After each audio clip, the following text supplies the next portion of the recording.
you have your power supply giving power via the mains lighting circuit or a UK mains plug. Then from the other side you have your 2 core going into your power input onto the receiver. Make sure it is this side. This is labelled input on the receiver. You then have your LED going into the LED output side with all the ports clearly labelled. For single colour you have plus being red and minus can go into the warm white or the cool white.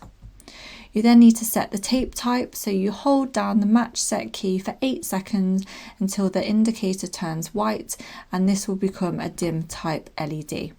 You can then smart configure this to the Tuya Smart app or short press the key to match to an RF remote.